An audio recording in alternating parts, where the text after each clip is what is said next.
Assalamualaikum warahmatullahi wabarakatuh. USM News kembali hadir menjumpai Anda. Beragam informasi menarik akan kami sajikan untuk Anda selama 30 menit ke depan. Bersama saya, Felix Abdullah, dan berikut USM News selengkapnya.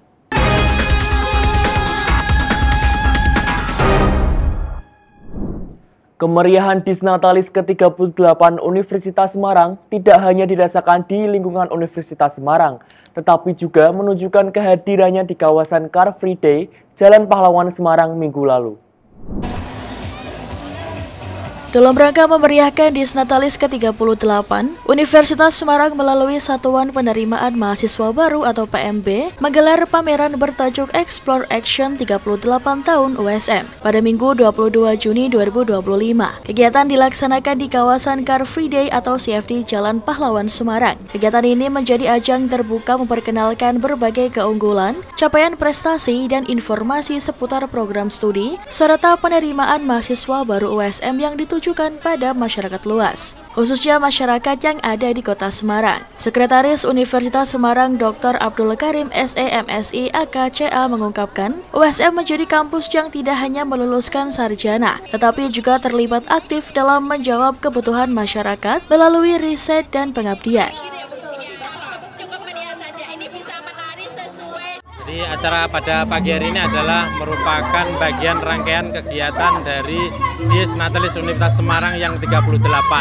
Dan kebetulan di umurnya yang 38 USM memperoleh akreditasi unggul. Dan hari ini kami mencoba mengeksplorasi, mengakselerasikan istilahnya kementerian terkait dengan program kampus berdampak ya. Jadi di kampus berdampak ini kami mencoba mengakselerasikan program tersebut dengan cara kami mencoba mendekatkan diri, lebih membukakan diri kepada masyarakat, karena fungsi dari kampus berdampak itu adalah kita mencoba memberikan solusi-solusi problem-problem atau menjadi problem-problem solving dari masyarakat secara umum seperti itu.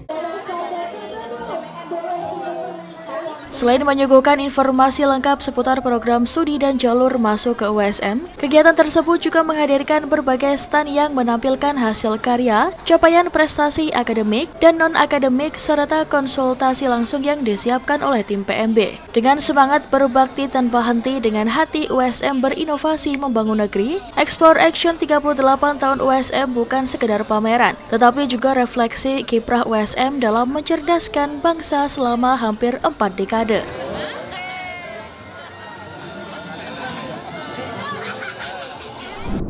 Upacara Disnatalis ke-38 Universitas Semarang sukses digelar penuh khidmat. Akreditas unggul yang diemban USM saat ini menjadi bukti kegigihan USM sejak berdiri 38 tahun silam. Universitas Semarang merayakan Disnatalis ke-38 dengan pelaksanaan upacara yang berlangsung di Auditorium Insinyur Hujatmoko USM pada Senin 23 Juni 2025. Sejak tahun 2022, seluruh kegiatan yang ada di USM berorientasi pada indeks kinerja utama yang mencakup Tridharma Perguruan Tinggi, terdiri dari pendidikan, pelatihan, penelitian, dan pengabdian kepada masyarakat. Upaya-upaya internal USM terus dilakukan guna mengevaluasi dan memodifikasi pola pikir, serta struktur organisasi, mengembangkan sistem informasi terpadu, dan menjalin kemitraan baik nasional maupun internasional. Dengan seluruh capaian USM hingga saat ini, Rektor USM Dr. Supari STMT mengungkapkan, selama 38 tahun berdiri, USM mampu mempertahankan komitmennya, yaitu ikut dalam mencerdaskan kehidupan bangsa. Sejak didirikan tahun 1987, sudah 38 tahun USM berkiprah.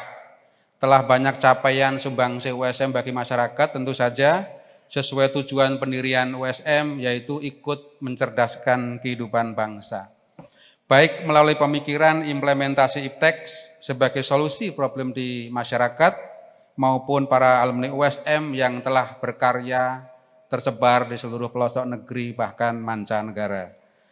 Seiring perjalanan perkembangannya, USM selalu berpikiran terbuka, adaptif, dan selalu mencoba untuk agile, bergerak lincah sekaligus waspada, menyikapi perubahan-perubahan yang terjadi baik perubahan kultural masyarakat menuju Society 5.0 akibat kemajuan teknologi maupun dinamika regulasi dan kondisi global.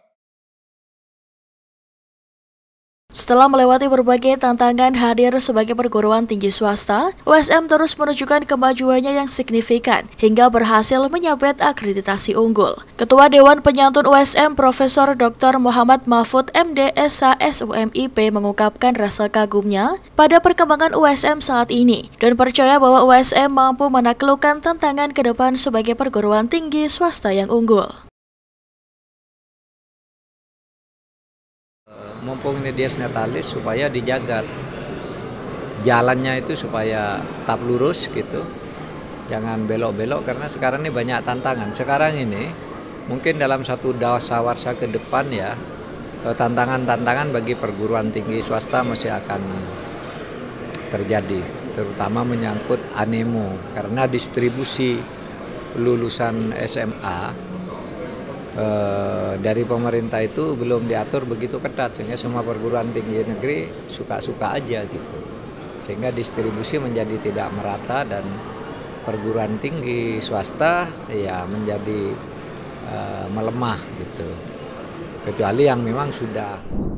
Menjadi rangkaian dari FTIK Fest 2025, talk show dengan tajuk Unlocking Opportunities in Tech Era sukses digelar. Fakultas Teknologi dan Informasi Universitas Semarang menggelar talk show yang menjadi rangkaian dari FTIK Fest 2025. Acara yang digelar baru-baru ini di Auditorium Insinyur Wijatmoko mengambil tema Unlocking Opportunities in Tech Era. Gelaran tersebut menghadirkan 3 pembicara yang mewakili masing-masing program studi yang ada di FTIK. Davis Adi Setiawan, Duta Wisata Kabupaten Demak mewakili Prodi Pariwisata, Abdul Rashid Broto Handoyo, CEO Azura Labs perwakilan dari Sistem Informasi dan Teknik Informatika, serta Tarik Kamaludin, konten kreator dari Prodi Ilmu Komunikasi. Talk show ini ada 3 narasumber. Kita 3 narasumber itu mewakili masing-masing dari prodi kita, yaitu TISI dan Ilkom. Menjadi agenda rutin yang digelar FTIK USM setiap tahun, FTIK Fest menjadi ajang promosi dari program studi yang ada di FTIK. Torik Kamaludin Eskom konten kreator mengungkapkan dengan terselenggaranya kegiatan ini, mahasiswa bisa lebih memperhatikan branding image yang penting tidak hanya dalam kehidupan sehari-hari, namun juga dalam bermedia sosial. Menurut saya biar mahasiswa tuh lebih melek lagi, apalagi personal branding tuh kaitannya bukan cuma di live aja ya, tapi kayak di sosial media biar nggak malu untuk ngeposting, dia rajin untuk konten, karena dari konten itu siapa tahu bisa menghasilkan. Pada penyelenggaraannya yang ke-7, FTIK Fest dimeriahkan dengan kehadiran beberapa tenan prodi seperti tenan prodi SI, prodi TI, tenan ilmu komunikasi, dan tenan prodi pariwisata. Ratusan sopir truk di Kudus, Jawa Tengah melakukan aksi demo dan mogok kerja, menolak kebijakan overdimension overloading atau odol yang dinilai sangat memberatkan dan tidak berpihak kepada sopir. Para sopir memarkirkan kendaraannya di Jalan Pantura Kudus hingga membuat arus lalu lintas lumpuh total.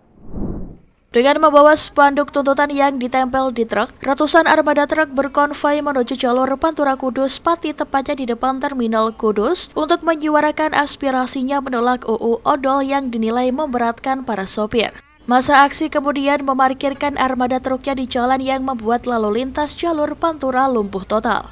Masa aksi sempat beraudiensi dengan Bupati Kudus bersama sejumlah Forkopimda, namun audiensi berakhir buntu. Ketua Gerakan Sopir Jawa Tengah Anggit Putra Irwansyah mengatakan, para sopir menuntut pemerintah meninjau ulang zero odol yang dinilai tidak memperhatikan kondisi sopir di lapangan. Audiensi yang berakhir buntu, pihaknya memastikan melanjutkan aksi mogok kerja selama 3 hari ke depan. Sementara itu, Bupati Kudus Samani Intakoris mengatakan, pemerintah daerah akan berkoordinasi dengan pemerintah pusat untuk menyampaikan aspirasi para sopir. Pihaknya mengingatkan agar aksi berjalan damai dan tidak mengganggu ketertiban umum. Tuntutannya tetap sama, Mas.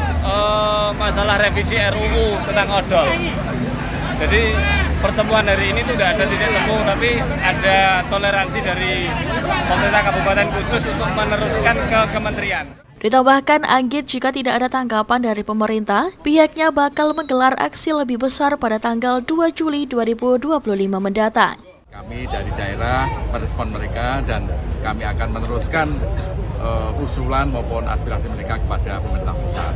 Oke, nanti kita lakukan komunikasi dan konsultasi kepada pusat bagaimana dalam rangka menyikapi ketika masa-masa sosialisasi ya, dan itu nanti kita putuskan bareng-bareng ya, supaya bisa mengakomodir keinginan-keinginan dari teman-teman para odol.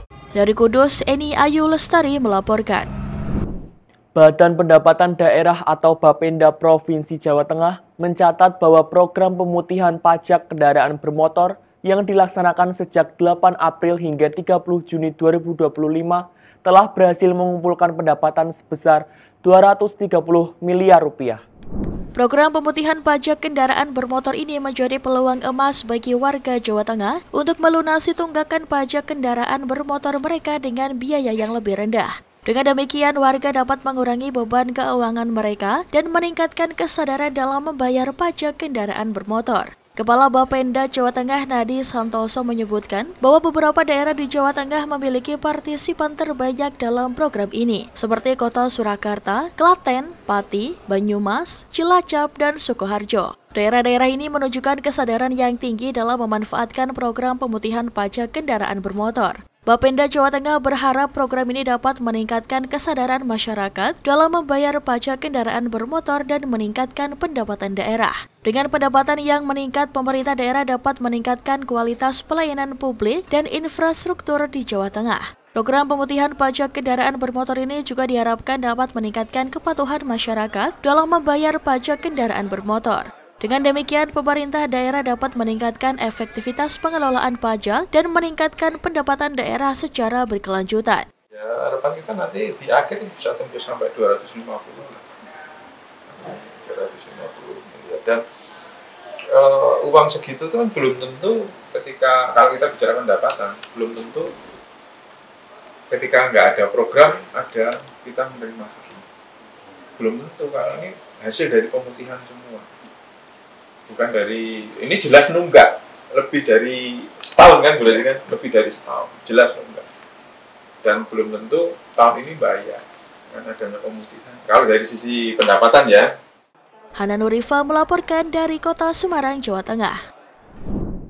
Keceriaan tampak pada wajah anak-anak TK Tunas Harapan Purwodadi yang berada di bawah naungan Perum Perhutani KPH Purwodadi saat mereka mengadakan kegiatan outing kelas di halaman sekolahan TK Tunas Harapan.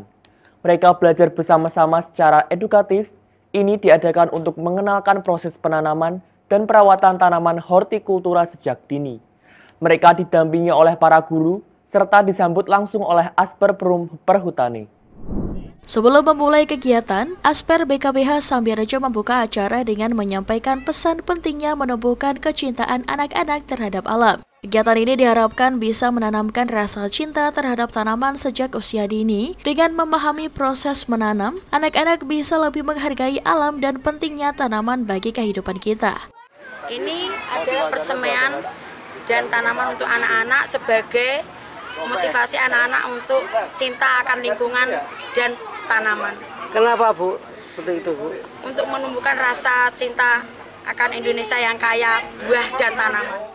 Kegiatan outing kelas ini tak hanya menjadi pengalaman baru bagi anak-anak TK Tunas Harapan, tetapi juga menjadi langkah awal dalam mengenalkan generasi muda pada pentingnya menjaga dan merawat tanaman serta lingkungan. Hari ini edukasi untuk anak-anak penanaman tanaman alpukat untuk menanamkan cinta lingkungan kepada anak-anak yang nantinya akan kita bagikan kepada anak-anak untuk ditanam di rumah masing-masing. Pemirsa, dari yang dulunya hanya pelanggan, ibu dan anak diaspora asal Pakistan di California mengambil alih kepemilikan sebuah restoran Thai Lemongrass yang menjadi favorit warga Los Angeles dan sekitarnya. Menawarkan paduan cita rasa khas negara gajah putih itu dengan konsep halal, kombinasi yang jarang ditemui di Amerika Serikat. Informasi ini sekaligus menutup perjumpaan kita pada hari ini. Saksikan terus USM News hanya di USM TV. Saya Felix Abdullah dan seluruh kru yang bertugas pamit undur diri dan terima kasih. Wassalamualaikum warahmatullahi wabarakatuh. Jika jalan-jalan ke luar negeri dan ingin mencari restoran halal, dengan mudah kita berpikir untuk mencari restoran ala Timur Tengah. Tapi sebenarnya sudah banyak loh pilihan lain seperti restoran Thailand yang saya kunjungi ini. Lemongrass Thai Halal Restaurant berlokasi di Canoga Park, California. Restoran ini sudah beroperasi selama 20 tahun sebelum diambil alih kepemilikannya oleh Yusra dan Rumana. Mereka adalah ibu dan anak asal Pakistan yang kebetulan dulunya pelanggan setia restoran ini. When I was younger, there weren't a lot of halal options, especially with like Asian food. So I remember just anything like if I wanted any Asian food that was close by, my dad would order from here. Mereka mengambil alih kepemilikan pada tahun 2019 dan untuk menjaga rasa serta keuntungan masakan, mereka memperkerjakan juru masak asal Thailand yang sudah bekerja selama 20 tahun di sini. From the previous owner, who was also a Muslim, and his sister still works here, like his sister-in-law. So yeah, we have cooks who are working from 20 years. Love it. I love coming here. It was my first, I think it was my second time trying Thai food, and it's been my favorite ever since. Selain warga lokal muslim dan non-muslim yang datang ke restoran ini, banyak juga yang datang dari jauh, hanya untuk mendapatkan makanan khas Thailand yang halal. Well, from very long distances also, we get sometimes customers from Orange County and they come over. So they come from all over. Jumlah restoran halal di Amerika semakin mudah ditemui, walaupun belum diketahui persis berapa besar jumlah pertumbuhannya. Okay, we're gonna get the appetizer is the crispy calamari and spicy seafood noodle, please. Dari Canoga Park, California, Ronan Zakaria, Dania Iman, VOA.